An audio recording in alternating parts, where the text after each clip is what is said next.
오늘 우리는 이 히브리서 12장 9절부터 13절까지 말씀을 본문으로 징계를 통해 거룩함에 참여하자라는 제목을 가지고 함께 말씀 나누도록 하겠습니다. 자, 우리가 그 지난주에 하나님의 징계에 대해서 나누면서 그 관련된 세 가지 이야기를 지난주에도 나눴는데요. 그 첫 번째로 나눴던 말씀이 무엇이었을까요? 하나님의 징계에 대해서 이야기합니다. 네, 그렇습니다. 이제 하나님은 사랑이시라고 그랬죠. 그리고 또 하나님께서는 죄인들의 친구라고 그러시고, 또 하나님은 우리의 모든 죄를 다 용서해 주셨다고 하니까 우리가 징계에 대해 자칫 오해할 수 있는 것이, 그럼 하나님께서는 우리를 더 이상 아무런 터치도 안 하시나 보다라고 생각할 수 있지만 오해라고 그랬었죠. 이제 하나님께서는 그 잘못하면 징계를 하는 분이라고 그랬습니다. 구약 시대에는 말할 것도 없고요. 신약 시대 들어서도 뭐 마찬가지고, 심지어는 성령님 세례를 받은 사람조차도 징계를 하신다라는 말씀을 우리 나눴었습니다. 그래서 지난주에 우리가 그 나눴던 본문이요. 성령님의 열매를 맺어야함에도 불구하고 이제 맺지 못한다. 그러면 우리 하나님께서는 당연히 이제 징계를 하십니다. 거룩한 삶을 살게 하시기 위해서. 그래서 우리가 하나님의 징계에 대해서 이러한 사실을 이제 바르게 알고 서운해하거나 반대로 낙심하거나 이렇게 하지 말자라는 걸 우리 첫 번째로 함께 나눴습니다. 자, 그런가 하면 우리 두 번째로 나눴던 말씀이 무엇이었을까요?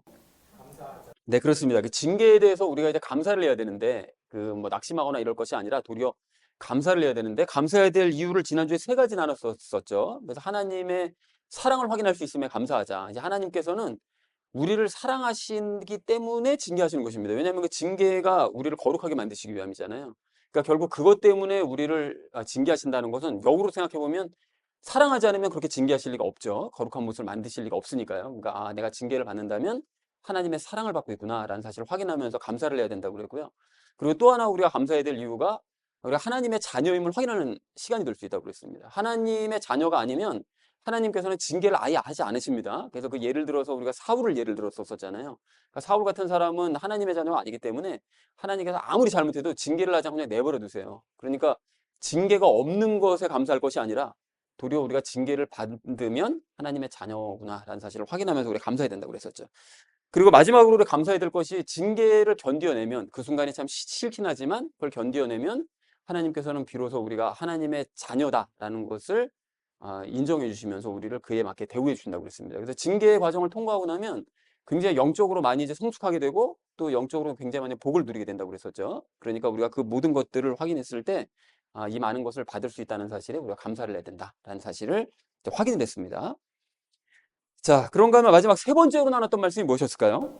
변화된다. 네, 그렇습니다. 그 징계를 받는 것도 사실은 중요하지만 그 징계 자체보다 중요한 것은 징계를 받은 이후에 우리가 변화되어야 된다. 그러니까 잘못한 것 때문에 징계를 받았다면 그 잘못을 버려야 된다라는 것을 우리가 확인을 했었죠. 그래서 예를 들었던 것이 사사시대를 예를 들었는데, 사사시대 백성들은 수없이 많은 징계를 받으면서도 자신들의 잘못을 버리거나 고치려고 하지를 않았습니다. 그래서 역사 내내 350년 기간 동안 계속해서 그 잘못과 징계와 잘못과 징계가 계속해서 반복이 된 거예요. 그러다 보니까 문제가 된 게 무엇인가 하면 잘못에 대한 내성이 생겨버립니다. 그래서 그게 잘못이 잘못인지도 몰라요, 나중에는. 그래서 그냥 파멸의 길로 걸어갔다라는 사실을 우리가 확인을 하면서 우리가 잘못을 버려야 되는데, 그래 잘못을 버리는 게 사실 우리 의지로 될 수 있는 건 아니잖아요. 또 노력해서 되는 것도 아니고요. 그래서 마지막으로 세 가지를 나눴었는데, 우리가 우리 힘으로 할 수 있는 건 없으니까 우리가 정말로 이 잘못을 고치고 싶다는 그런 열망의 마음을 가져야 되는 것과, 그럴 때 동시에 우리 안에서 죄가 활동을 시작한다라는 것을 우리가 확인하면서, 그러기 때문에 우리가 죄를 이기기 위해 말씀과 기도의 삶을 살아야 된다, 평상시에 라는 것을, 그 세 가지를 해야 된다라는 걸 확인을 했었었죠.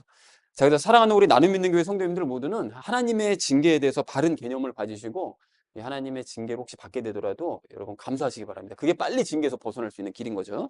그리고 징계 후에는 꼭 변화되셔서 장차 새 예루살렘을 상속받는 저 여러분 되어지기를 다시 한번 주님의 이름으로 축원드립니다. 지난주는 하나님의 징계에 대해서 우리가 이야기를 나눴었죠. 자, 그래서 이번 주도 사실 징계에 대한 말씀인데, 그 징계의 유익과 목적이 무엇이냐, 이것에 대해서 중점적으로 말씀을 좀 나누도록 하겠습니다. 그래서 이번 주 주제를 이렇게 잡았는데요. 징계를 통해 거룩함에 참여하자라는 것을 주제로 각절 말씀 우리 나누도록 하겠습니다. 먼저 9절 말씀 우리 함께 읽도록 하겠습니다. 또한 우리에게 있던 우리 육체의 아버지들이 우리를 바로잡아도 우리가 그들을 공경하였거늘, 하물며 영들의 아버지께서 우리가 더욱 복종하고 이로써 살아야 하지 아니하겠느냐라고 말씀합니다. 아버지께죠. 자, 그래서 육체의 아버지가 우리를 이제 징계하면서 우리를 바로잡기 위해서를 막 징계할 때가 있잖아요. 이제 그렇게 될 때도 우리가 아버지를 공경했죠. 근데 그 다음 절에 나오지만 사실 그 아버지들은 뭐 성경 말씀에 근거해서 할 경우도 뭐 있겠죠. 믿는 사람이라면. 근데 대부분 그렇게 하지 않고 그냥 자기 소견에 오른 대로 자기가 이건 옳지 않아라고 생각해서 징계하는 경우가 있습니다. 그러니까 기준이 들쭉날쭉하는데 그럼에도 불구하고 우리가 그런 아버지를 공경을 했었죠. 그렇다면 하나님 아버지께서 우리를 징계하실 때는 더욱 마땅히 그분을 공경하면서 복종을 해야 마땅하다. 왜냐하면 그분은 영들의 아버지시니까요. 자, 그래서 왜 그래야 되냐? 그럼 왜 우리가 하나님을 이렇게 공경을 해야 되느냐? 이유가 있습니다. 이게 살아야 되기 때문에 그렇습니다. 우리의 혼이 살아야 되기 때문에요. 그러니까 혼이 살아야 된다는 얘기는 다시 말해서 혼이 구원을 받는 것이죠. 그건 또 다른 말로 예수님을 닮는 것이죠. 그리고 또 다른 말로 성령님의 열매를 맺는 거잖아요. 그러니까 결국은 우리 하나님께서 우리를 성령님의 열매를 맺도록 또 혼의 구원을 받도록 또 그 예수님을 닮도록 우리를 인도하시기 위해 징계하시는 거기 때문에 우리는 하나님께 복종을 해야 된다. 그래야 우리가 살 수 있다. 혼이 살고 영혼육이 살 수 있다. 이제 그 얘기를 하고 있습니다. 자, 그래서 구절 말씀을 이렇게 정리할 수가 있겠는데요. 자, 육체의 아버지가 징계를 해도 아버지를 공경을 했다면 하나님 아버지께서 징계하실 때는 더욱 복종해서 우리의 혼이 살도록 해야 된다라는 것이 이제 구절의 의미가 되겠습니다. 자, 이어진 10절 말씀 함께 읽도록 하겠습니다. 진실로 그들은 며칠 동안 자기들이 기뻐하는 대로 우리를 징계하였거니와 그분께서는 우리의 유익을 위해 하시나니 이것은 우리가 자신의 거룩함에 참여하는 자가 되게 하려 하심이라 라고 말씀합니다. 여기 자기들이 기뻐하는 대로 우리를 징계했답니다. 그러니까 육체의 아버지는 인간이기 때문에 그냥 자기의 기준이 있는 거예요. 그래서 집집마다게 다 틀리죠. 무엇이 옳고 그르다라는 기준이 다 틀립니다. 이게 그냥 그 사람이기 때문에 그런 건데 그 기준에 따라서 자식들을 징계하는데 우리 하나님께서는 사실 당신 마음대로 징계하셔도 돼요. 그렇잖아요. 그분은 절대자시기 때문에 당신이 그냥 마음먹은 대로 그냥 기준 아무렇게나 정해놓고 근데 이렇게 저렇게 하셔도 되실 분인데 그래도 누가 불평할 사람이 없는데 그러나 당신 마음대로 기준을 정하고 징계하셔도 괜찮은 우리 하나님께서는 도리어 우리의 유익을 위해서 정작 징계를 하신다는 거죠. 우리가 좋게 하기 위해서. 자, 그래서 그 좋게 하는 것이 그 유익이 무엇인가 하면 자신의 거룩함에 참여하는 자가 되게 하신다는 거예요. 그러니까 거룩한 삶을 살게끔 만드신다는 거죠. 그러면 그리스도인들이 이렇게 하나님의 거룩함에 동참하면 무엇이 유익이냐? 이 땅에서 영적인 유익을 누릴 수가 있습니다. 이제 거룩하게 되면 될수록 하나님께서 주시는 복을 충만히 누릴 수 있기 때문에 그걸 징계를 하시면서까지 우리를 거룩하게 만드시는 거죠. 그리고 또 궁극적으로는 새 예루살렘을 상속받는 유익을 누리게 하려고 그래서 우리를 징계하시는 거다. 그러니까 우리가 마땅히 그 우리의 유익을 위해 일하시는 하나님께 복종을 해야 된다라고 말씀하고 있습니다.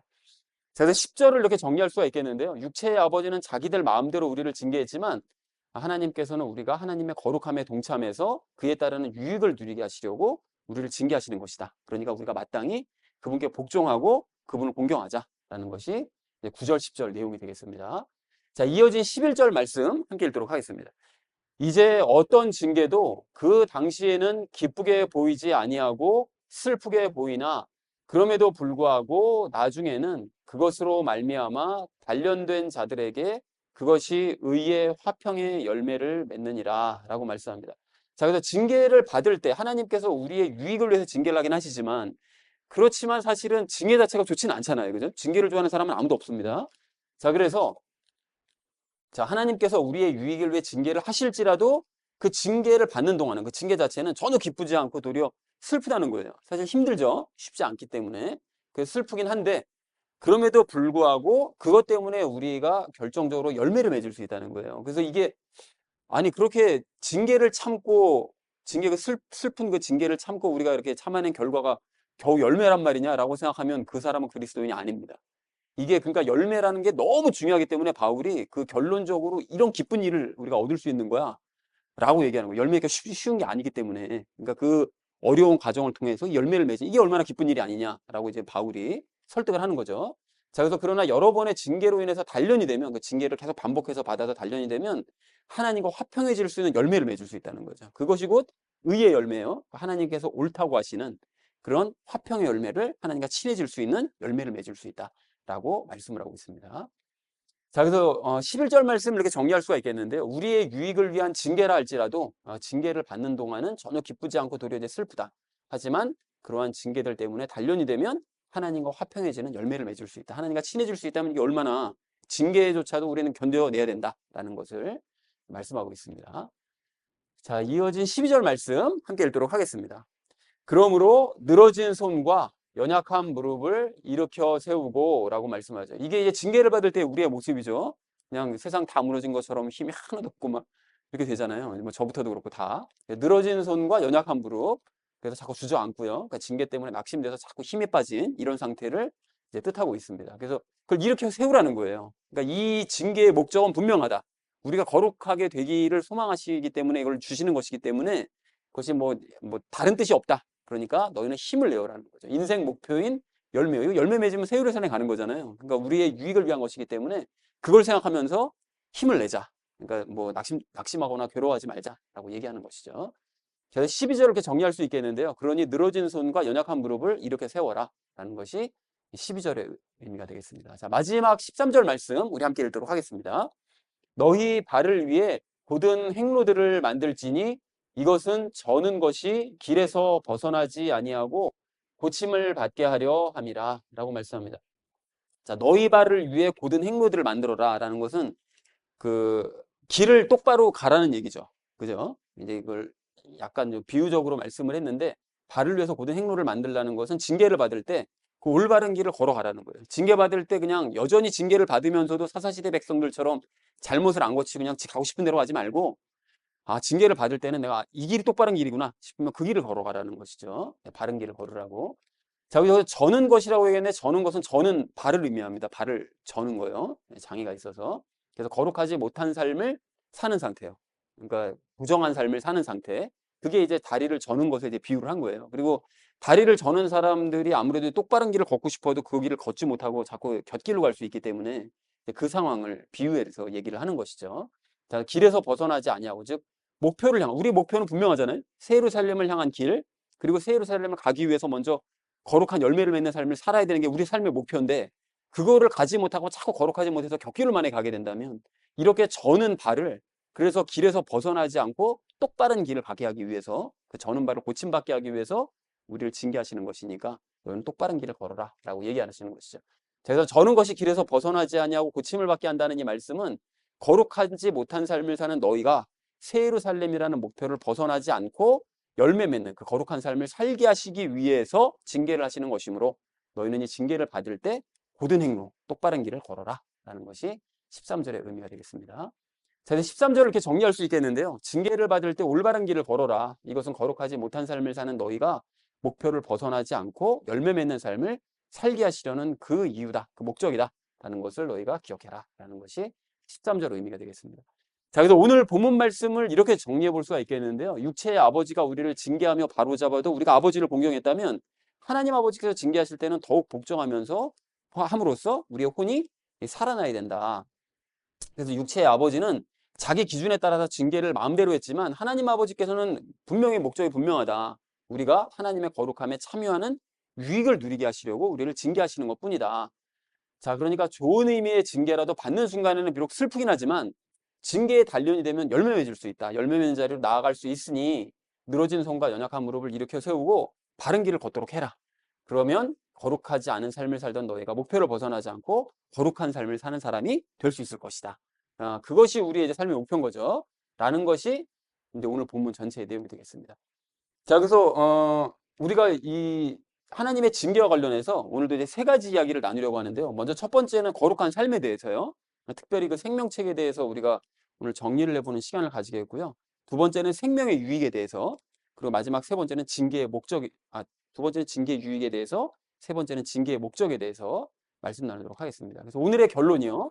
징계를 통해 거룩함에 참여하자라는 것을 주제로 나머지 말씀은 삶에 적용하면서 함께 말씀 나누도록 하겠습니다.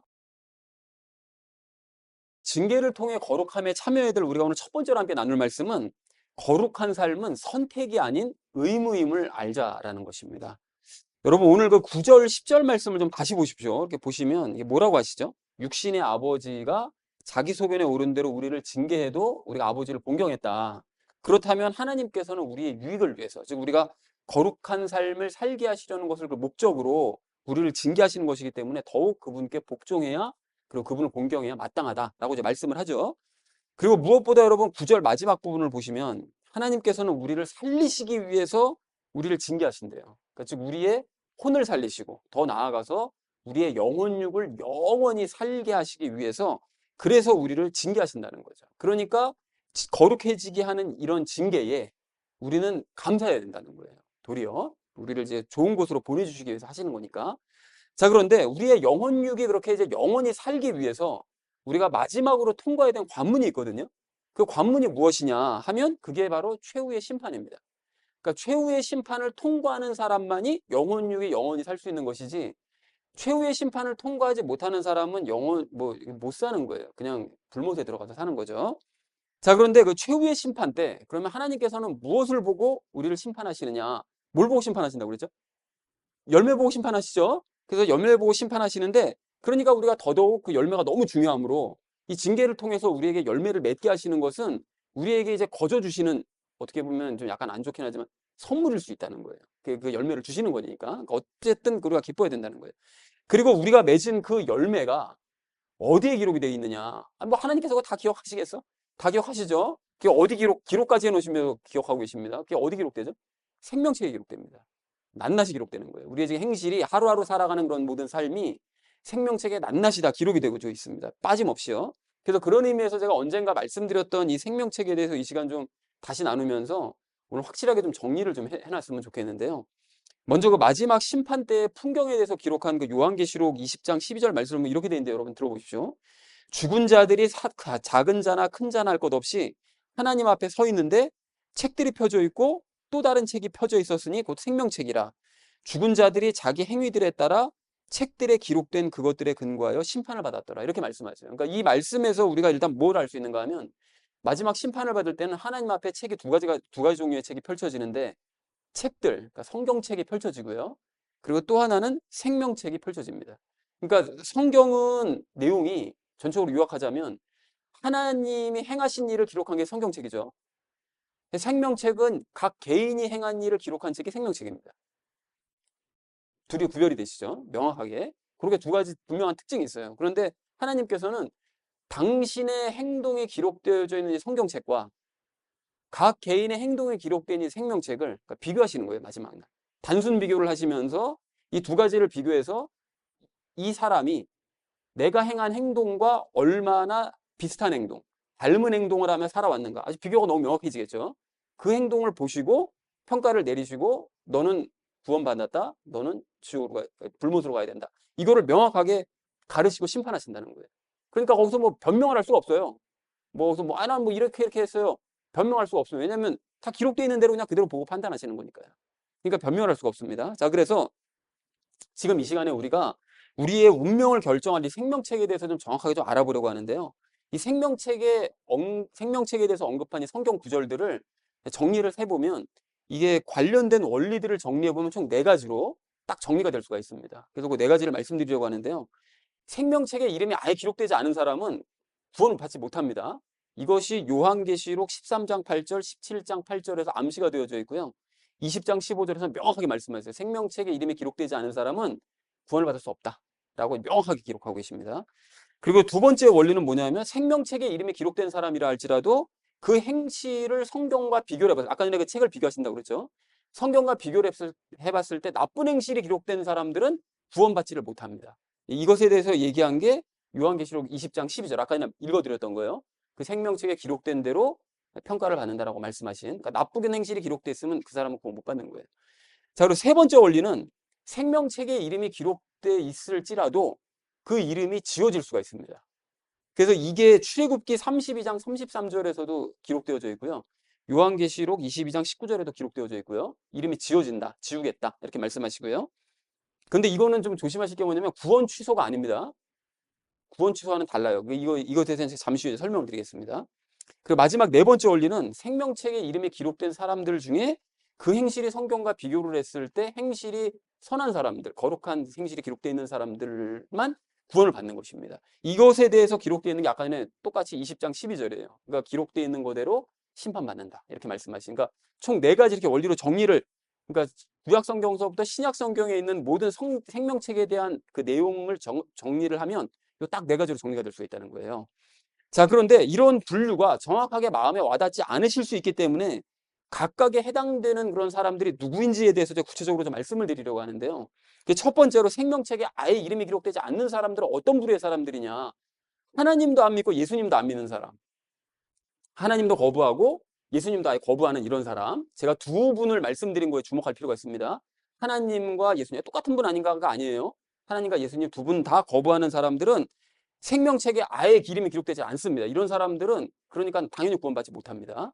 그리고 두 번째로 생명책에 이름은 기록이 되는데 나쁜 행실이 기록되는 사람들이 누구냐 도대체. 그런 사람이 있을 수가 있나? 라고 생각할 수 있는데 그게 바로 누굴까요? 유대인들이죠. 유대인들 아니면 또 이 히브리서에 기록되어 있는 예수님을 믿을까 말까 지금 갈등하고 있다가 돌아가는 유대인들 이런 사람들. 그러니까 하나님은 믿어요. 이런 사람들이. 하나님은 믿지만 예수님은 안 믿고 거부하는 사람들. 유대인들이 그러잖아요. 이런 사람들이 생명책에 이름은 기록되지만 끝까지 그렇게 가면 구원받지 못하는 사람들입니다. 그리고 유대인들뿐만이 아니라 카톨릭 교인들도 마찬가지고요. 이슬람 사람들도 마찬가지예요. 이슬람 사람들도 하나님은 믿지만 예수님은 거부하죠. 그런 사람들. 그리고 또 안타깝게도 이 시대에 기독할례당이라고 제가 이름을 붙였는데 기독교인이라고 말은 하지만 실제로는 유대교인 사람들, 유대교인이랑 똑같은 사람들, 할례 받는 거 중시하는, 율법을 중요시하는 기독할례당 이런 사람들이 전부 다 하나님은 믿지만 예수님을 거부하는 사람들인 거예요. 자, 이 중에서 이 카톨릭 교인들은 제가 제 설교를 드릴 일도 없겠지만 그런 사람들은 왜 하나님은 믿는데 예수님을 안 믿는다는 것이냐? 다 예수님 그 사람들 믿지 않냐? 십자가도 다 거기다 새겨져 있고 이런데 라고 생각할 수 있지만 사실은 믿지 않습니다. 라는 것을 카톨릭 교인들이 깊이 생각해 봐야 돼요. 내가 하나님을 믿지만 예수님을 안 믿는 거구나. 실제적으로 이거를 그 사람들은 깊이 생각해 봐야 됩니다. 왜 안 믿는 것인지. 그리고 카톨릭 교인들뿐만이 아닙니다. 예수님 믿는다고 하지만 실제로는 유대인 교인들과 똑같은 이 시대의 기독교인들도 소위 제가 기독교인이라고 얘기하는 그런 사람들이요. 이런 사람들도 이 부류에 속하는 거예요. 그래서 이런 사람들은 하나님 믿어요. 그렇기 때문에 일단 생명책에 이름이 기록은 됩니다. 기록은 되지만 이 사람들은 열매를 맺어보려고 어떻게 할까요? 중요한 건 열매잖아요. 그래서 열매를 맺어보려고 어떻게 하냐면 자기가 노력해요. 열심히 노력한단 말이죠. 그렇게 노력해서 나쁜 행실만 기록이 됩니다. 그러니까 이 사람들은 오직 예수님과 연합해서 예수님의 믿음으로만 열매를 맺을 수 있다는 사실을 안 믿어요. 안 믿고 그걸 부인합니다. 그리고 어떻게든 내 힘으로 맺어야만 한다고 생각을 하는 거예요. 그래서 성화를, 거룩함을 너희 노력으로 이뤄라 라고 설교 시간에도 가르쳐요. 그러니까 이런 사람들은 마지막 날 심판받습니다. 그 행실이 좋은 행실이 나올 수가 없거든요. 그러니까 생명책에 이름은 기록되지만 나쁜 행실만 잔뜩 기록되기 때문에 심판받는 거예요. 어떤 내용인지 아시겠죠? 이게 명확하게 아시겠죠? 자, 그래서 이런 사람들을 하나님께서 그냥 내버려 두시냐? 그러지 않으십니다. 계속해서 예수님을 믿도록 기회를 주세요. 진짜로 믿어라. 너가 그냥 예수님 믿으면 십자가에 예수님이 나를 위해서 대신해서 죽어주셔가지고 입으로 외우는 게 아니라 진짜로 믿어라. 예수가 너를 위해서 일을 해줘야만 네가 열매 맺을 수 있다. 이 사실을 믿어라 라고 기회를 주세요. 주시는데 끝까지 이런 기회를 거부하면 어떻게 될까요? 어느 순간이 됐을 때 우리 하나님께서는 그 사람에게 더 이상 기회를 주지 않으시고 이름을 지워버리세요. 생명책에서. 이게 아까 전에 말씀드린 세 번째 경우입니다. 근데 여러분 여기서 주의하실 게 이 사람들은 구원을 받은 사람들이 취소되는 게 아니죠. 그죠? 이 사람들은 구원 예비 명단에 올라가 있었으나 그 생명책에 기록된다는 것은 구원 예비 명단에 올라가 있다는 뜻인 거예요. 예비 명단에 올라가 있었다가 끝까지 기회를 받아들이지 않으니까 하나님께서 그 이름을 지워버리시는. 그러니까 그 히브리서로 치면 예수를 믿겠다고 왔다가 자꾸 갈등하다가 결국 가버리는 사람들 있잖아요. 그러니까 끝까지 결국 기회를 거부하는 사람들, 받아들이지 않고 결국 가버리는 사람들, 그러니까 예수님 결국 안 믿는 사람들, 기회를 계속 주시지만 안 받아들이는 사람들은 결국 생명책에서 이름을 지워버리심으로 말미암아 구원 못 받는. 이게 세 번째 경우에 해당된다는 거예요. 이해들이 되시죠?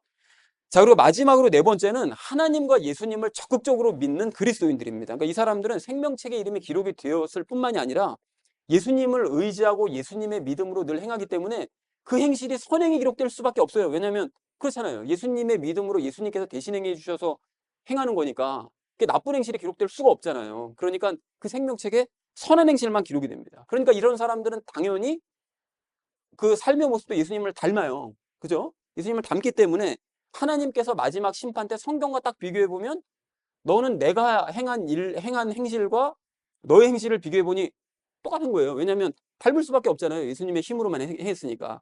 그렇기 때문에 이런 사람들은 칭찬받으면서 새 예루살렘으로 들어갈 수밖에 없게 된다는 거죠.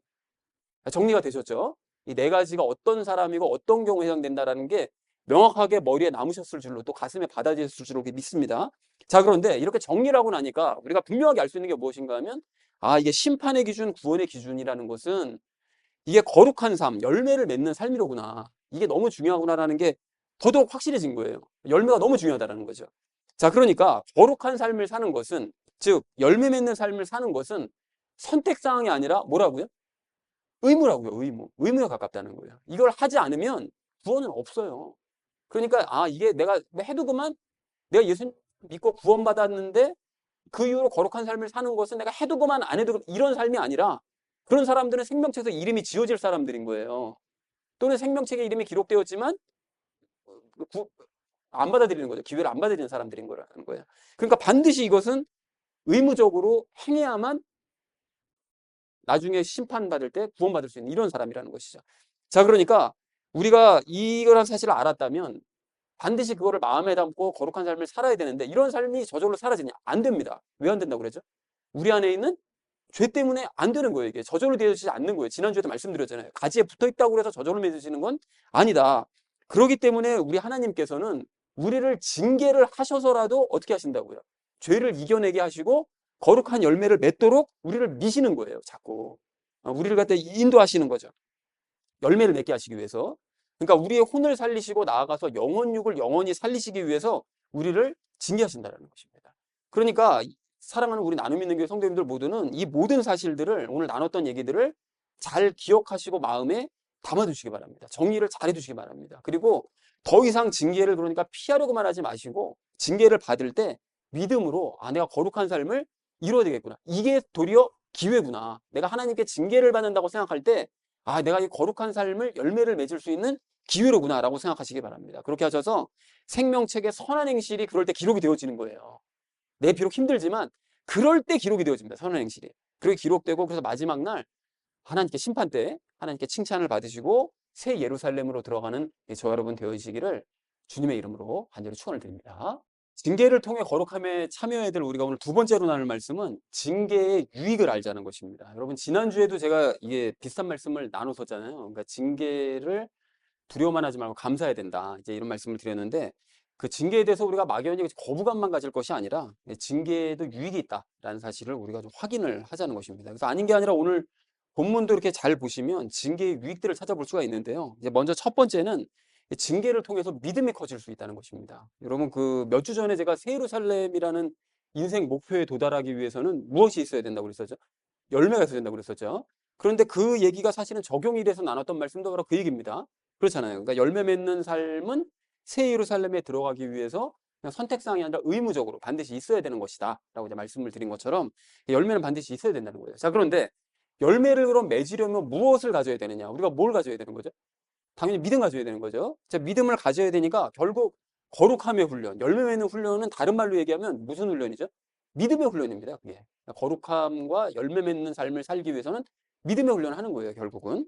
자, 그리고 그렇게 믿음을 훈련을 해서 이제 믿음이 커지게 되면 새 예루살렘에 당연히 들어갈 수 있을 거잖아요. 이제 그런 유익을 얻을 수도 있지만 동시에 이 땅에서도 유익을 얻을 수가 있는데, 가령 믿음이 커지면 주변 상황에 대해서 별 신경을 쓰지 않고 담대한 마음을 가질 수가 있습니다. 왜냐하면 예수님께서 지켜주실 것이 믿어지거든요. 신뢰가 되기 때문에 마음이 점차 담대해지고 편안해지는 거예요. 주변 상황에 대해서 별 신경 쓰지 않고. 그리고 또 믿음이 커지면 기도를 하면서도 확신을 가지고 기도할 수가 있습니다. 이거 당연히 들어주신다. 이런 확신을 가지고 기도하기 때문에 또 기도응답도 더 많이 받게 됩니다. 실제로. 그리고 또 기도응답이 잘 되기 때문에 기쁜 마음이 생기는 것도 물론 있지만, 그 하나님께서 무엇을 제일 기뻐하신다고 그랬었죠? 우리가 히브리서 나눌 때 하나님께서는 믿음을 기뻐하신다고 그랬잖아요. 그러니까 그 안에 계시는 하나님께서 믿음을 기뻐하시기 때문에 내가 믿음이 커져갈수록 하나님이 점점 기뻐하세요. 그러니까 그 마음이 전달되기 때문에 나도 평상시에 괜히 기쁩니다. 믿음이 커지면 괜히 하나님의 마음이 전달되어서. 자, 그래서 제가 예수님을 처음, 그러니까 믿은 지 얼마 되지 않았을 때 상태가 딱 이랬었는데요. 그러니까 세상에 분명히 제가 발을 딛고 땅을 딛고 세상을 살아가지만 세상과는 분리된 삶을 살아가고 있었어요. 뭔 소리냐. 늘 예수님 생각하면서 살아갔었고요. 그리고 그분께서 무엇이든지 다 해결해 주실 것이다라는 믿음을 가지고 살았습니다. 그때 초신자였을 때. 그때 사람들이 보기에 신앙생활 오래되면 믿음이 더 좋을 것 같지만 사실 그렇지 않아요. 초신자였을 때 사실 믿음이 더 좋고, 한참 방황하다가 나중에 믿음이 폭발적으로 좋아질 수 있습니다. 초신자 때 믿음이 좋은데 다 해결해 줄 것이니 그냥 뭐 믿어지는 거예요. 이런 삶이 처음에 이제 발을 디디고 나니까 그냥 다 믿어지는 거예요. 그래서 주변에서 일어나는 문제들, 뭐 세상의 문제들, 뭐 어떤 정치적인 문제들 막 이런 게 뭐 보이잖아요. 살다 보니까. 하나도 신경 쓰이지 않는 거예요. 다. 이런 것들이. 그냥 다 신경 쓰이지 않고 뭐 어지간한 건 다 해결해 줄 것이다. 이런 그냥 믿음이 있기 때문에 마음이 편안하게 사라지더라고요. 그리고 뭐 다른 사람들이 나에게 잘못하거나 뭐 실수하거나 이렇게 하더라도 그거에 대해서 뭐 꽁하거나 뭐 화내지도 않았습니다. 그냥 다 여유가 있어요, 마음에.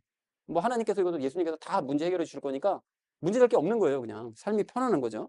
그리고 기도하면 당연히 응답받을 것을 믿으면서 기도했습니다. 실제로 기도 응답도 엄청나게 많이 받았어요. 그리고 기도 응답 받아서도 기쁘지만 방금 말씀드렸던 것처럼 하나님께서 믿음을 기뻐하시다 보니까 그냥 삶이 그냥 늘 기쁜 거예요. 그냥 자고 일어나도 기쁘고 그냥 평상 생활에도 기쁘고 안 좋은 일이 생겨도 기쁘고 왜냐하면 해결되면 이걸 어떤 방식으로 해결하실까? 막 이게 막 기대가 되니까 또 기쁜 거예요, 그냥.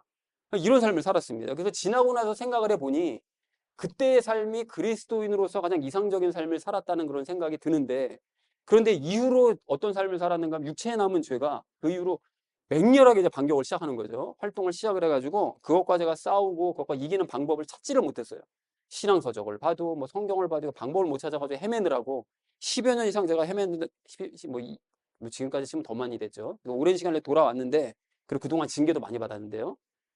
근데 그러나 이제 성경을 통한 이론까지 이제 겸비가 되었기 때문에 초신자였을 때보다 장차 더 이제 믿음과 관련해서 큰 경험을 하게 만들어 주실 것을 저는 믿고 살아갑니다. 지금 현재는 아직까지 뭐 그때처럼 그렇지 못하다 할지라도 더 큰 믿음을 갖게 만들어 주실 걸 믿는다는 거죠. 그렇다면 여러분들도 마찬가지라는 거예요. 여러분 징계를 통해서 믿음을 키워가시고 그래서 그 믿음으로 이 땅 위에서 기쁨의 삶을 누리시기를 바랍니다. 그리고 최후의 심판 때에는 그 이후에는 새 예루살렘에 들어가는 유익을 누리시는 우리 모두가 되시기를 간절한 마음으로 소망합니다.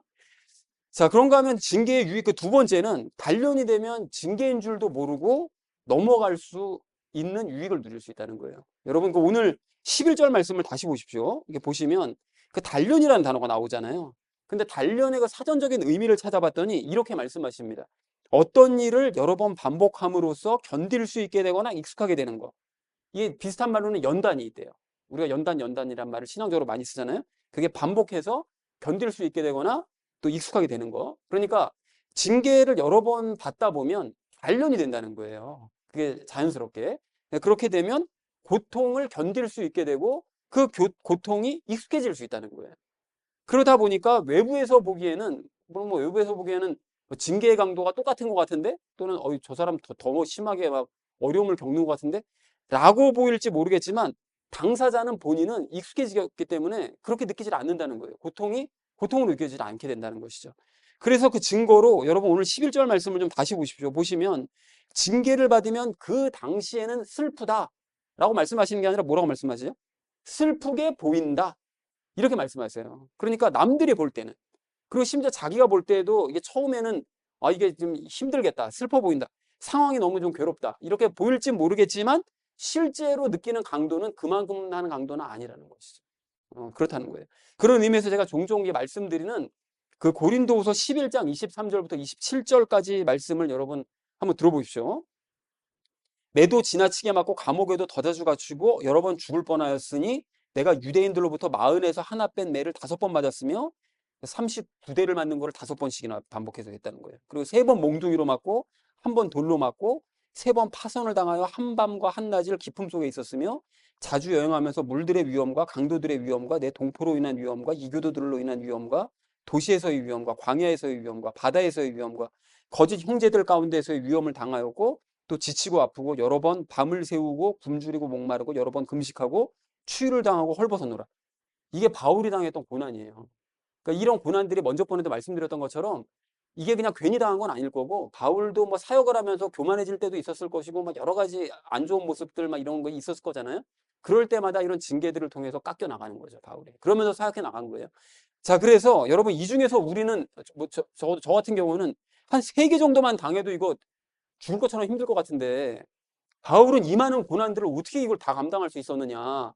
이게 어떻게 할 수 있었을까요? 이 많은 고난들을 당하는 동안 단련이 되는 거죠. 그래서 예수님께서 보호해 주실 것이 점점 더 믿어지고 믿음이 커지기 때문에 바울 본인은 우리가 봤을 때 야, 이런 걸 어떻게 당하고 살아라고 생각할지 모르지만 바울 본인은 고통을 덜 느꼈겠죠. 우리가 보는 것보다. 그리고 그렇게 단련을 받다 보니까 여러분 잘 기억하시죠? 그 로마로 그 죄수로서 이송당할 때 14일 동안 막 태풍을 만나가지고 바다에서 거의 죽을 뻔했잖아요. 14일 동안 폭풍에 시달리고 14일 동안 굶었거든요. 그럼에도 불구하고 다른 사람들 전부 다 그냥 죽을 똥살똥 그냥 전부 다 퍼져 있을 때 어떻게 합니까? 바울이 일어나가지고 막 하나님께서 전하신 말씀 막 담대하게 막 씩씩하게 전하잖아요. 이게 굶은 사람이 맞나 싶을 정도로. 그런 일을 할 수 있었던 것은 단련이 돼 있기 때문에. 그리고 멜리데 섬에 도착해서도 그렇잖아요. 독사가 그 불 피울 때 독사가 튀어나와가지고 손을 물었잖아요. 우리 같았으면 어떻게 됐을 것 같아요? 아이고 이제 죽어 이랬을 거잖아요. 그런데 그냥 털어버리고 말잖아요. 아무 일도 없다는 듯이 그냥 툭 털어버리고 말. 이게 고통에 단련되다 보니까 사람이 이 정도 경지까지 가더라는 거죠. 그러니까 우리도 이렇게 되어야 된다는 것입니다. 그렇게 단련을 받을 때 고통을 어, 고난을 통한 징계를 받을 때마다 단련됨으로써 징계를 두려워하지 아니하고 그 징계를 넉넉히 이겨내는 유익을 누리는 우리 모두가 되어지기를 간절한 마음으로 소망합니다. 자, 그런가 하면 징계의 유익 마지막 세 번째는 절었던 발을 고침받을 수 있다는 거죠. 여러분 오늘 13절 말씀 좀 다시 보십시오. 아까 그 본문을 설명할 때 제가 말씀드렸던 것처럼 저는 것은 저는 발을 의미합니다. 그리고 발을 전다는 것은 올바르지 못한 삶을 사는 것을 얘기하는 거죠. 거룩하지 못한 삶을 사는 거. 그런데 우리 자신의 모습을 여러분에게 돌아보시면 지금 모습이 사실 그럴 때가 많잖아요. 거룩하지 못한 모습뿐만이 아니라 야, 이건 진짜 내 삶 가운데서 진짜 어떻게든 없애야 돼. 막 이런 게 있죠. 각자가 가지고 있는 게. 저는 모습이 있다고요. 똑바로 걷지 못하고 자꾸 저는 거예요. 이게 싫어도 그렇게 이게 장애가 어떻게 할 수가 없는 것처럼 싫어도 어쩔 수 없이 그런 모습이 우리 눈에 보이는 거죠. 그리고 예수님을 이게 닮아가려고 하면 할수록 또 실제로 약간 그 징계를 통해서 닮아가면 닮아갈수록 이런 저는 모습이 보이면 그걸 보일 때마다 스스로에 대해서 정말 실망스럽고 막 낙심이 되기도 합니다. 이게 왜 이렇게 안 되냐 이건. 이건 왜 이렇게 안 고쳐지냐 이건. 이런 낙심이 되기도 한다는 거예요. 그런데 징계를 계속해서 받다 보면 이런 모습이 점차 고침을 받는다는 거예요. 사라진다는 거예요. 없어진다는 거죠. 이런 모습이. 그런 유익을 얻을 수가 있다는 거예요. 그래서 여러분 가령 베드로 같은 경우에 여러분 뭐 잘 아시는 것처럼 성령님 세례받기 전에 베드로가 어떤 사람이었습니까? 정말 되게 경솔한 사람이었잖아요. 그리고 엄청 나대는 스타일이었죠. 뭐 그냥 툭 하면 그냥 나와가지고 막 어떻게 하면 예수님 앞에 잘 보일까 막 그냥 사람들 앞에서 막 튀어나와가지고 이런 스타일이었었는데 성령님 세례를 받은 이후에 여러 번의 징계의 단계를 거치고 단련이 되면서 사람이 어떻게 됩니까? 나중에는 존경을 받아요. 그런 모습으로 완전히 변해요. 그러니까 이전에는 엄청나게 절었던 사람이 완전히 고침을 받을 뿐만이 아니라 사람에게 도리어 존경받는 이런 모습으로 삶의 모습이 아예 근본적으로 바뀌어버리더라는 것입니다. 바울도 마찬가지잖아요. 바울도 여러분 아시는 것처럼 성격이 얼마나 급합니까? 그리고 자기가 한번 생각한 것은 옳다고 생각하는 것은 남들은 다 틀리다고 생각하는데도 이거 행해야 되는 거예요. 무조건. 이런 스타일의 강한 성격을 가지고 있는 사람이었는데 그 앞에서 말씀드렸던 고린도 후서 11장과 같은 온갖 고난과 징계를 받은 이후에는 정말로 차분하고 사랑이 많은 사람으로 그렇게 사람이 변화되더라는 거예요. 그러니까 절었던 발을 고침을 받더라는 거죠. 그리고 저는 뭐 그분들에 비하면 뭐 발에 때만도 못하지만 정말 그럼에도 불구하고 과거의 제 모습과 현재의 제 모습을 비교해 보면 정말로 많이 달라졌습니다. 정말 성격이 뭐 지금도 급한데 진짜 엄청 급했거든요. 근데 정말 차분해졌고요. 그리고 욱하는 성격 정말 심했는데 그것도 많이 사그라들었습니다. 그리고 언행도 고쳐야 될 부분이 뭐 지금도 많지만 과거의 저의 모습과 지금의 모습을 과거의 모습을 뭐 저의 모습을 보신다면 정말 야 저게 인간이냐 하실 수도 있을 텐데 정말로 많이 변했습니다. 과거에 비하면 정말로 좋아진 거예요. 그러니까 그럼에도 불구하고 아직 저는 모습이 너무나 많이 남아있지만 그러나 징계에 의해 단련이 되다 보면 더 좋아질 것이라고 저는 그렇게 믿습니다. 그래서 사랑하는 우리 나눔 있는 교회 성도님들 모두는 징계를 막연하게만 두려워하지 마시고 징계의 유익을 여러분 기억하시기 바랍니다. 징계를 내가 받는다 싶으시면 그 유익을 생각하시라는 거예요. 그러니까 믿음을 키우심으로써 이 기회가 믿음을 키울 수 있는 기회다.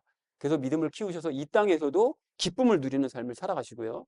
또 징계에 단련이 되셔서 징계를 만나면 어지간한 징계들은 그냥 받는 줄도 모르고 그냥 넘어가게 되시고 또 징계를 통해서 절었던 발을 고침받으심으로써 기쁨을 누리시는 저와 여러분 되어주시기를 주님의 이름으로 간절히 축원을 드립니다.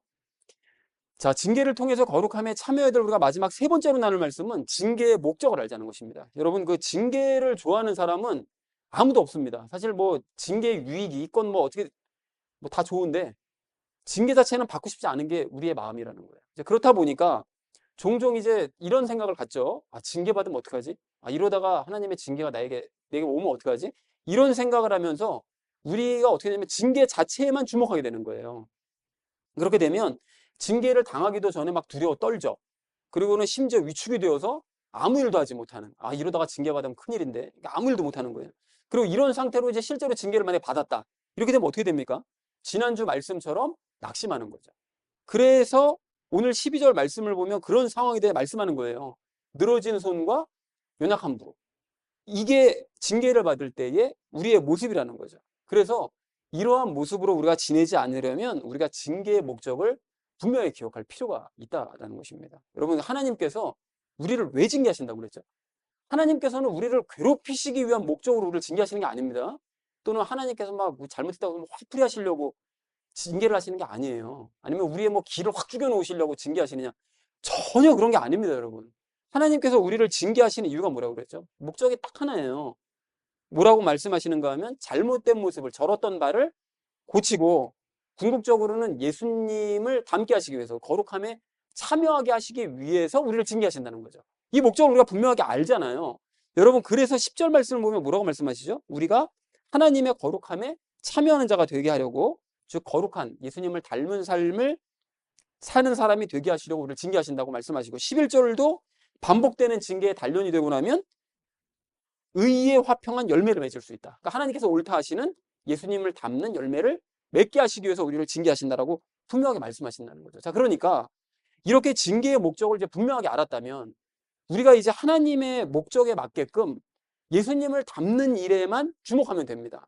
뭔 소리냐? 징계를 받을 때마다 우리가 생각하는 게 그거잖아요. 그러니까 과거에 고난을 받으면, 야, 이거 징계 이거 언제 끝나냐? 아, 이 고난의 시간이 이게 언제 끝나냐? 이 시간 너무 힘들다, 이거. 이거 정말 아무것도 하기 싫으네. 이게 빨리빨리 이게 좀 끝났으면 좋겠네. 우리가 여기에만 주목하잖아요. 그러니까 이렇게 늘어진 손, 연약해진 무릎, 이런 모습을 가지고 계속해서 그냥 이런 것만 주목하면서 시간을 낭비하는데, 그렇게 하지 말고 징계를 받을 때 어떻게 해야 된다고요? 내가 예수님 닮고 있나? 이게 지금 징계의 목적이니까요. 예수님 닮고 있나? 이 목적을 생각하면서 본인의 모습을 확인해야 된다는 거예요. 그리고 이렇게 자신의 모습을 확인한 결과 예수님을 닮은 모습은 보이지 않고 계속해서 징계에 대해서 불평하고 막 원망하고 힘들어만 하고 있다. 이렇게 되면 그 시간이 헛되이 끝나지 않도록 빨리 돌이켜서 예수님 닮기를 위해서 원하면서 여러분 기도하셔야 된다는 거예요. 이게 이 과정이 너무 중요하다는 거죠. 그러니까 징계를 겪을 때 우리가 이제까지는 이 징계 좀 빨리 끝나게 해주세요. 이 고난의 시간이 빨리 끝나게 해주세요. 이렇게 기도를 했다면 그게 아니라 발상을 확 전환해서 제가 예수님을 더욱 닮을 수 있게 해주세요. 이걸 기도해야 된다는 거예요. 너무 중요한 얘기입니다, 여러분. 그렇게 여러분 발상을 전환해서 징계 자체에만 주목하는 것이 아니라 징계의 목적에 주목을 하게 되면 어느덧 징계의 목적에 맞게 예수님을 닮은 자신의 모습을 발견하게 될 뿐만이 아니라 어느덧 징계에는 사라져 있는 이런 상황을 발견하게 된다는 거죠. 그런 의미에서 여러분 그 출애굽한 이스라엘 백성들을 우리가 생각해보지 않을 수가 없는데요. 이스라엘 백성들이 여러분 이집트를 탈출한 이후에 가나안에 들어가기에 합당한, 그러니까 하나님의 백성으로서 거룩한 삶을 살기에는 그런 모습이 되기를 하나님께서 원하셨죠. 가나안 땅에 들어가기에 합당한, 너희는 내 백성이니 가나안 땅에 들어가기에 합당한 거룩한 모습을 갖추도록 하여라. 이거를 하나님께서 원하셨는데, 그래서 하나님께서 어떻게 하십니까? 그렇게 거룩한 모습을 보이지 않는 이스라엘 백성들에게 징계를 가하신 거잖아요, 계속. 그래서 거룩한 모습으로 바뀌도록 그거 목적으로 징계하신 거거든요. 그래서 물도 좀 때에 맞춰서 안 주시고 먹을 것도 그렇고 뭐 여러 가지 것들을 자꾸 징계하신 이유가 거룩한 모습을 갖춰가도록, 인내하며 하나님만 믿으며 이런 거룩한 모습을 갖춰가도록 변화시키려고 했는데, 이 사람들이, 이스라엘 백성들이 어떻게 했죠? 40년 내내 목적에 주목한 게 아니라, 우리가 왜 징계를 받고 있는가, 이 목적에 주목한 게 아니라 징계 자체에만 주목하는 거예요. 왜 물 안 주냐? 왜 먹을 거 안 주냐? 우리를 왜 자꾸 이렇게 이 40년 동안 광야에서 뺑뺑이 돌리냐? 이 징계에만 주목하면서 그것만 불평하고 있더라는 거예요. 어떻게든 이 광야에서 어떻게 하면 벗어날 수 있을까? 이것만 주목하더라는 거죠. 그래서 그 결과 이스라엘 백성들이 변화됐느냐? 안 변했죠. 그러니까 변화되지 못하니까 결국 어떻게 됩니까? 그토록 원하던 가나안으로 들어가지 못하더라는 거예요. 그러니까 이게 징계의 목적에 주목하지 않고 징계 자체에만 주목하는 사람들의 최후라는 거예요. 이게 너무나 중요한 얘기라는 거죠. 그런데 여호수아와 갈렙 같은 사람들은 어떻게 합니까? 40년 광야 생활 그 징계의 기간 동안 끊임없이 스스로를 돌아보면서 순종합니다. 여러분 아시잖아요. 여호수아 같은 경우에는 모세가 산에 올라가서 40일 금식할 때 모세는 하나님과 같이 있는 영광이라도 누렸지. 그리고 백성들은 지네끼리 어울리는 그 기쁘기라도 했지. 그 사람은 산의 중턱에 서가지고서 40일 동안 밥 굶으면서 그냥 멍하니 그냥 기다리고만 있었어요. 그리고 백성들이 엉망 우상 숭배하느라고 내려갔다가 다시 올라갈 때 40일 또 있었잖아요, 모세가. 총 80일을 사람들과도 같이 있지 못하고 하나님과 대면도 못하고 지 혼자서 80일 동안을 밥 굶으면서 그냥 중간에 기다리고 있더라고요. 이렇게 순종했던 거예요. 이렇게. 그러니까 그 징계의 기간 동안. 그리고 가나안에 그래서 들어가기 합당한 모습을 갖추더라는 거죠. 그렇게 하다 보니까 이스라엘의 새로운 세대들과 함께 여호수아와 갈렙은 들어가더라는 거죠. 그리고 특별히 갈렙 같은 경우에는 가나안에 들어가서도 믿음으로 행함으로 말미암아 어떻게 합니까? 하나님께서 허락하신 땅 이외에도 넉넉한 땅을 차지하는, 남유다가 거의 북이스라엘 땅의 면적과 거의 비슷한 이런 땅을 차지하더라는 거죠. 그러니까 이것이 징계의 목적에 주목한 사람들이 누릴 수 있는 복이라는 거예요. 징계 자체에 주목하는 게 아니라 징계의 목적에 주목한 사람들. 그러면 우리도 마찬가지입니다, 여러분. 지난주 말씀처럼 이게 살다 보면 징계를 받지 않을 수가 없어요. 우리 안에 죄가 있다 보니까 징계는 어쩔 수 없이 우리에게 찾아올 수밖에 없는 것입니다. 그럴 때마다 우리가 징계 자체에만 막 주목하면서 징계에 대해서 막 불평불만 늘어놓으면서 시간이 빨리 끝났으면 좋겠는데 이게 언제 끝나냐. 여러분 이것만 주목하고 있으면 이스라엘 백성들처럼 그것만 주목하고 있으면요. 전혀 거룩해지지 않고요. 그 시간은 그냥 헛되이 보내는 시간이 될 수밖에 없는 거예요. 어떻게 된다고요? 빨리 발상을 전환해서 내가 지금 이런 기간 동안 예수님 닮고 있나? 예수님 닮은 모습을 지금 보이고 있나? 그걸 원하고는 있나? 기도는 하고 있나? 이걸 돌아봐야 된다는 거죠. 그리고 그것에 대해서 전념한다면, 기도를 한다면, 그리고 그렇게 될 걸 믿는다면 우리는 우리도 모르는 사이에 예수님을 닮은 모습으로 변화가 될 것이고, 그렇게 되면 우리가 그토록 싫어했었던 그 징계의 순간은 어느덧 우리로부터 떠나 있는 사실을 발견할 수 있게 된다는 것입니다. 사랑하는 우리 나눔 있는 교회 성도님들 모두는 징계를 받으실 때 늘어지는 손과 연약한 무릎을 여러분 일으켜 세우시고 징계의 목적을 기억하시기 바랍니다. 이게 너무 중요합니다. 일어나세요. 힘들 때. 일어나시고 징계에 주목하니까 자꾸 힘든 거거든요. 목적에 주목하시라는 거예요. 목적에 주목하셔서 예수님 닮기를 간절하게 원하면서 여러분 기도하시기 바랍니다. 여러분 그렇게 하셔서 속히 징계에서 벗어나시고 예수님을 더욱 닮고 거룩해져가는 저와 여러분 되시기를 주님의 이름으로 간절히 축원을 드립니다. 징계를 통해 거룩함에 참여하자라는 것을 이제 주제로 말씀 나눴는데 첫 번째로 나눴던 말씀이 거룩한 삶은 선택이 아닌 의무다라는 것을 우리 나눴었죠. 그래서 하나님께서는 우리의 이것을 살리시기 위해 무엇을요? 우리의 혼을 살리시기 위해 영원 이미 구원하시고 난 그 이후에 거룩하게 만드시기 위해서 나아가서 우리의 영혼육을 영원히 살리시기 위해 우리를 어떻게 하신다고요? 우리를 징계하신다. 예, 잘못할 때마다 징계하시는 거죠. 그래서 그 목적으로. 그래서 하나님께서는 마지막 심판 때 우리의 무엇을 보십니까? 그 열매를 보십니다. 우리가 가지고 있는 열매를 보시는 거예요. 자, 그리고 우리의 열매는 어디에 기록이 되어져 있다고요? 생명책에 기록되어 있습니다. 그래서 우리가 거짓말을 할 수가 없는 거예요. 변명을 할 수가 없습니다. 자, 그래서 하나님께서는 이것과 생명책을 비교해서 우리를 심판하신다고 그랬어요. 무엇과요? 성경과 생명책을 비교해서, 그러니까 뭐 빼도 박도 못하고 그냥 그대로 있는 그대로 그냥 심판하시는 거죠. 자, 그래서 의무라는 사실을 우리가 알아야 되는데 하나님과 예수님을 생명책에 대한 이 네 가지 원리요. 하나님과 예수님을 아예 거부한 사람은 생명책에 이름이 기록되지 않죠. 그렇게 않고 그러한 사람은 구원받지 못한다고 그랬습니다.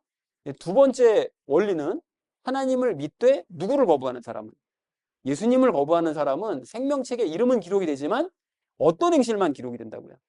나쁜 행실, 악한 행실만 기록이 되어서 구원을 받지 못한다라고 했습니다. 세 번째 원리요. 하나님께서는 위의 사람들, 이 두 번째 우리의 사람들에게 믿을 기회를 계속 주시죠. 근데 끝내 거부하면 생명책에서 이름을 어떻게 하신다고요? 지우시는 거죠. 이거는 구원이 취소되는 것이 아니라 구원 예비 명단에서 이름이 빠지는 것이라고 그랬습니다. 아직 확정되지 않은 사람들. 마지막 네 번째 원리는 누구를 믿고요. 하나님을 믿고, 그리고 또 어떤 분을, 예수님을 믿는 사람은, 하나님과 예수님을 다 믿는 사람은 생명책에 이름이 기록이 되죠.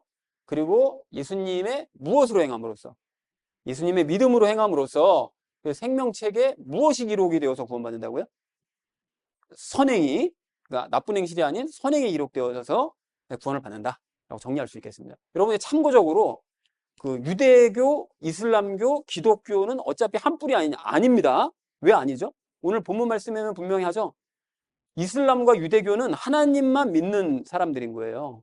기독교는 하나님과 예수님과 성령님을 믿는 교입니다. 그러니까 명백히 근본이 다른 거예요. 근본이 똑같은 게 아니라 근본부터 다른 것입니다. 그들은 삼위일체 하나님을 믿지 않기 때문에 잘못된 하나님을 믿고 있는 거예요. 그러니까 근데 그거를 하나님과 예수님을 믿지 않는 사람들은 생명체의 이름이 지어지는 사람들이기 때문에 근본적으로 다르다라는 사실을 확인하셔야 됩니다. 자, 그러므로 예수님의 믿음으로 열매를 맺는 것은 선택사항이 아니라 무엇이다? 의무다, 의무. 이건 반드시 맺어야 되는 거다라는 사실을 확인할 수가 있습니다. 자, 그리고 이 일은 이것 때문에 저절로 이루어지지 않기 때문에, 우리 거룩해지는 것은 무엇 때문에? 우리의 죄 때문에 저절로 이루어지진 않으므로 하나님께서는 경우에 따라 우리를 어떻게 하신다고요?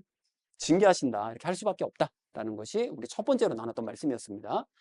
자, 우리 두 번째로 나눴던 말씀이 징계의 유익을 알자고 했었죠. 징계를 통해서, 그러니까 유익이 세 가지인데, 징계를 통해서 무엇이 커질 수 있다고요? 우리의 믿음이 커질 수가 있다. 자, 그래서 열매를 맺으려면 이거를 가져야 되므로, 무엇이요? 믿음을 가져야 하므로 열매 맺는 훈련은 곧 무슨 훈련이다? 믿음의 훈련이다 라고 말씀을 드렸었습니다. 그래서 징계를 통해 믿음이 커지면 이것을 가지고 기도할 수 있습니다. 기도할 때 이걸 가지고 기도할 수 있어요. 무엇이요? 확신을 가지고, 믿음을 가지고 기도할 수 있고, 기도 응답도 많이 받을 수 있다. 그리고 믿음을 기뻐하시는 하나님의 마음이 전달되어서 뭘 누릴 수 있다고요? 우리도 함께 기쁨을 누릴 수가 있다고 그랬습니다. 자, 그리고 두 번째 유익이요. 이것이 되면 징계의 강도를 덜 느끼게 된다고 그랬어요. 아까 전에 그 나왔던 단어에 있었었죠. 그래서 단련이 되면, 연단이 되면 징계의 강도를 덜 느끼게 된다. 그래서 바울이 엄청난 고난을 받으면서도 견딜 수 있었던 것은 위와 같은 이유 때문에, 반복되는 징계로 연단이 됐기 때문에, 단련이 됐기 때문에 견딜 수 있었다. 세 번째 유익은 부족한 모습을 뭘 받을 수 있다고요? 치유, 고침받을 수 있다라고 했었었죠. 자, 그래서 징계를 받다 보면 신앙인으로서 부끄러웠던 모습을 고침받을 수 있는 거예요. 이게 참 유익입니다. 그 모습을 더 이상, 꼴 보기 싫은 모습을, 나의 꼴 보기 싫은 모습을 안 볼 수가 있는 거예요. 자, 마지막 세 번째로 나눴던 것이 징계의 목적을 알자고 얘기했었죠. 징계에만 주목하면 크게 위축되거나 낙심할 수 있다. 그럴 때마다 징계의 무엇을 기억하자고요? 목적을 기억해야 된다. 이게 너무 중요한 얘기입니다. 이거에 주목하는 거예요. 그래서 하나님께서는 우리의 잘못된 모습을 고치시고 궁극적으로 예수님을 어떻게 하기 위해서, 예수님을 닮게 하기 위해서 우리를 징계하시는 거라는 거죠. 그래서 이러한 목적을 분명히 기억한다면 징계 자체에 주목하지 말고 예수님을 어떻게 하는 일에 전념해야 된다. 닮는 일에 전념해야 되는 거죠. 이게 중요합니다. 그래야 징계에서 빨리 벗어나는 거예요. 그래서 징계의 시간을 통해서 예수님 닮기를 원하면서 뭐를 해야 된다? 기도해야 된다. 우리 말씀 보면서 기도를 해야 된다. 자, 그래서 그렇게 하면 이거는 자연스럽게 사라지고, 징계는 자연스럽게 사라지고 예수님을 닮은 자신의 모습을 발견하게 된다. 그래서 이스라엘 백성들처럼 징계에만 주목할 것이 아니라 여호수아 갈렙처럼 거룩한 삶에만 주목을 해서 하나님의 이것에 맞는 사람이 되고 징계에서 벗어나자. 하나님의 무엇이요? 징계를 하시는 목적에 맞는 사람이 되고 징계에서 벗어나는 우리가 되자라는 것이 오늘 우리가 함께 나눴던 말씀이었습니다. 그래서 사랑하는 우리 나눔 있는 교회 성도님들 모두는 마지막 심판을 대비해서 여러분 거룩한 삶을 반드시 이루시기 바랍니다. 그것을 위해서 징계의 유익과 목적을 여러분 기억하시고요. 그렇게 하셔서 예수님을 닮고 새 예루살렘에 입성하는 저 여러분 되어지기를 주님의 이름으로 간절히 축원드립니다.